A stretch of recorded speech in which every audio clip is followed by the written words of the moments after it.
Hello, this is Mel Thompson, and this is a podcast and a series of podcasts about political risk.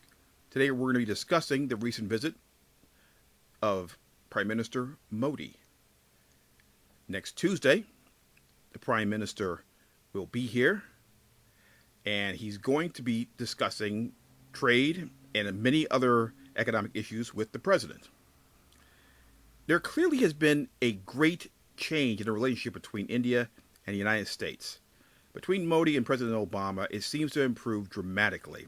And it has improved in the sense that if there were any types of real, true economic issues between the two countries, I honestly believe that they would be resolved in a manner that would be very, very advantageous for foreign direct investors and companies doing business abroad. I think your options would be much more easier to to tolerate when you have a relationship that is solid between the two leaders of the countries. When you don't have a good, solid relationship, you have a certain degree of tension, and there may be problems. And at worst, it would just get dragged out so long that once you get the money back from the damages, if there are damages, it's been so long that it's almost a wash.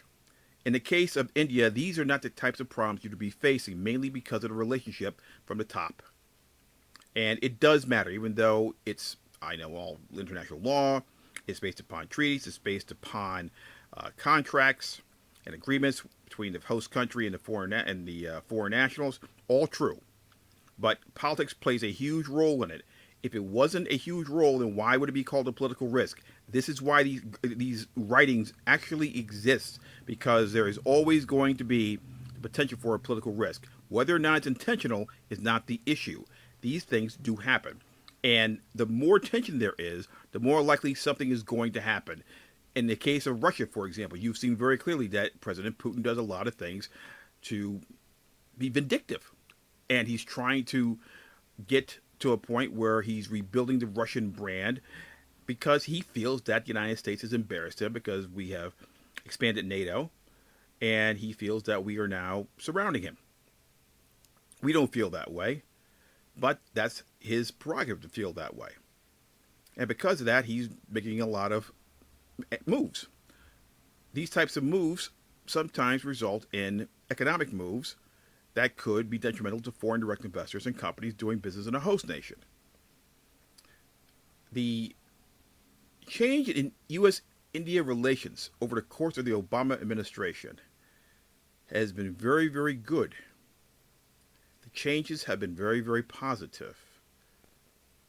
The issues that involved the Middle East, Pakistan, Afghanistan, all of these types of issues have some degree of interest to India, and they've been our partner in some ways, obvious, other ways not so obvious. Without these relationships, we wouldn't have the help we need when the time is right. India is a world power. It is also a fantastic country to be an investor in. It is also a country that is our friend, and that is the most important thing. The pool of talent in India is incredible. They have over 800 million people younger than 35 years of age. And these people can be tapped by foreign direct investors from this country as workers, as other investors in their own communities. There are many things we can do to work with the Indian people. And the door is open because of the relationship at the top. And that is a very, very positive thing.